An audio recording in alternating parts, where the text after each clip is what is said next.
ಶ್ರೀಮತೆ ರಾಮಾನುಜಾಯ ನಮಃ. ವಿಷ್ಣು ಸಹಸ್ರನಾಮದಲ್ಲಿರುವ 40ನೆಯ ತಿರುನಾಮ ಪುಷ್ಕರಾಕ್ಷ. ಪಂಚವಟಿಯಲ್ಲಿ ಶೂರ್ಪಣಖಿಯು ಶ್ರೀರಾಮನ ದಿವ್ಯ ಸೌಂದರ್ಯಕ್ಕೆ ಮರುಳಾದ ಕತೆ ಹೀಗಿದೆ. ಶ್ರೀರಾಮನ ಸೌಂದರ್ಯಕ್ಕೆ ಮರುಳಾದ ಶೂರ್ಪಣಖಿ ನೇರವಾಗಿ ಅವನ ಬಳಿ ಹೋಗಿ ನನ್ನನ್ನು ಮದುವೆಯಾಗು ಎಂದು ಹೇಳಿದಳು. ವಾಲ್ಮೀಕಿ ಮಹರ್ಷಿಗಳು ಈ ಸನ್ನಿವೇಶವನ್ನು ಅಸಮಾನ ಪ್ರೇಮ ಎಂದು ವರ್ಣಿಸಿದ್ದಾರೆ. ಇದರ ಅರ್ಥ ಸಾತ್ವಿಕ ಗುಣಗಳ ಪರಮಪುರುಷನಾದ ಶ್ರೀರಾಮನಿಗೂ ತಾಮಸ ಗುಣದ ರಾಕ್ಷಸಿಯಾದ ಶೂರ್ಪಣಖಿಗೂ ಯಾವುದೇ ಹೊಂದಾಣಿಕೆ ಇರಲಿಲ್ಲ.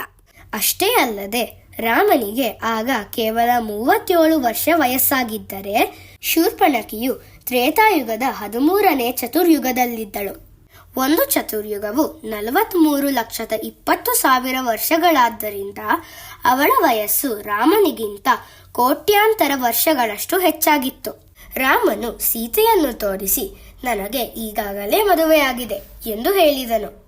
ನಂತರ ಲಕ್ಷ್ಮಣನ ಕಡೆ ತೋರಿಸಿ ನೀನು ಹೋಗಿ ಲಕ್ಷ್ಮಣನನ್ನು ಕೇಳು ಎಂದು ಸೂಚಿಸಿದನು.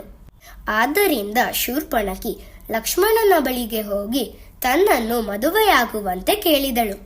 ಅದಕ್ಕೆ ಲಕ್ಷ್ಮಣನು, ನೋಡು, ನಾನು ಇಲ್ಲಿ ಸೇವಕನಾಗಿ ಬಂದಿದ್ದೇನೆ. ರಾಮನು ನನ್ನ ಯಜಮಾನ. ನಾನು ನಿನ್ನನ್ನು ಮದುವೆಯಾದರೆ ನೀನು ಸೇವಕಿಯಾಗಬೇಕಾಗುತ್ತದೆ. ಅದರ ಬದಲು ನೀನು ನನ್ನ ಅಣ್ಣನನ್ನೇ ಮದುವೆಯಾದರೆ ನೀನು ನನಗೆ ಯಜಮಾನಿಯಾಗಬಹುದು ಎಂದು ಉತ್ತರಿಸಿದನು. ರಾಮ ಮತ್ತು ಲಕ್ಷ್ಮಣ ತನ್ನನ್ನು ಚೆಂಡಿನಂತೆ ಒಬ್ಬರಿಂದ ಒಬ್ಬರಿಗೆ ಅಲೆದಾಡಿಸುತ್ತಿರುವುದರಿಂದ ಶೂರ್ಪಣಖಿಗೆ ತೀವ್ರ ಕೋಪವಾಯಿತು. ಸೀತೆ ವಯಸ್ಸಿನಲ್ಲಿ ಚಿಕ್ಕವಳಾಗಿಯೂ ನೋಡಲು ಸುಂದರವಾಗಿಯೂ ಇದ್ದ ಕಾರಣ ರಾಮನು ತನ್ನನ್ನು ಮದುವೆಯಾಗುತ್ತಿಲ್ಲ ಎಂದು ಶೂರ್ಪಣಖಿ ಭಾವಿಸಿ ಅವಳನ್ನು ಕೊಲ್ಲಲು ನಿರ್ಧರಿಸಿದಳು.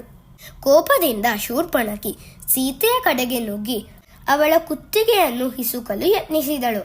ಅದನ್ನು ಕಂಡ ಕ್ಷಣದಲ್ಲೇ ಲಕ್ಷ್ಮಣನು ಕೋಪದಿಂದ ಮಧ್ಯಪ್ರವೇಶಿಸಿ ಶೂರ್ಪಣಖಿಯ ಕಿವಿ ಮತ್ತು ಮೂಗನ್ನು ಕತ್ತರಿಸಿ ಸೀತೆಯನ್ನು ರಕ್ಷಿಸಿದನು. ಗಾಯಗೊಂಡ ಶೂರ್ಪಣಖಿ ನೇರವಾಗಿ ಜನಸ್ಥಾನದಲ್ಲಿ ವಾಸಿಸುತ್ತಿದ್ದ ತನ್ನ ಸಹೋದರ ಕರ ಮತ್ತು ದೂಷಣನ ಬಳಿ ಓಡಿ ಹೋಗಿ ಅವಳ ದುಃಖ ತೋಡಿಕೊಂಡಳು. ಶೂರ್ಪಣಖಿಯ ಕೋಪಗೊಂಡ ಮುಖವನ್ನು ನೋಡಿ ಕರನು ಬೆಚ್ಚಿ ಬಿದ್ದು, ನಿನಗೇನಾಯಿತು? ಈ ಸ್ಥಿತಿಗೆ ಕಾರಣವೇನು ಎಂದು ಪ್ರಶ್ನಿಸಿದನು. ಅಷ್ಟೊಂದು ನೋವಿನಲ್ಲೂ ಶೂರ್ಪಣಖಿಯು ಅಳುತ್ತಾ, ಅವನು ನೋಡಲು ಸುಂದರವಾದ ಯುವಕನಂತೆ ಇದ್ದ ಹಾಗೂ ಕಮಲದಂತೆ ದಿವ್ಯ ಕಣ್ಣುಗಳುಳ್ಳವನಾಗಿದ್ದನು. ಅವನ ಕಣ್ಣುಗಳನ್ನು ನೋಡಿ ನಾನು ಬೆರಗಾಗಿ ನಿಂತೆ.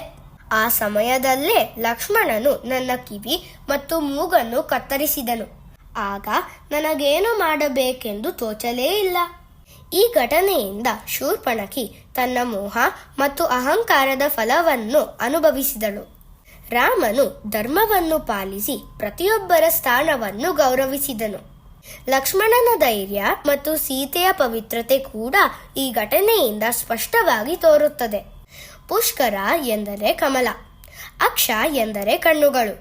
ಪುಷ್ಕರಾಕ್ಷ ಎಂದರೆ ತನ್ನ ದಿವ್ಯವಾದ ಕಮಲದಂತಹ ಕಣ್ಣುಗಳಿಂದ ಎಲ್ಲರನ್ನೂ ಆಕರ್ಷಿಸುವವನು ಎಂದು ಅರ್ಥ. ನಾವು ಪ್ರತಿದಿನ ಪುಷ್ಕರಾಕ್ಷಾಯ ನಮಃ ಎಂದು ಜಪಿಸಿದರೆ ಭಗವಂತನು ನಮಗೆ ಆರೋಗ್ಯವಂತ ಕಣ್ಣುಗಳನ್ನು ಮತ್ತು ಉತ್ತಮ ದೃಷ್ಟಿಯನ್ನು ನೀಡಿ ಹರಿಸುತ್ತಾನೆ. ಶ್ರೀಮತೆ ರಾಮಾನುಜಾಯ ನಮಃ.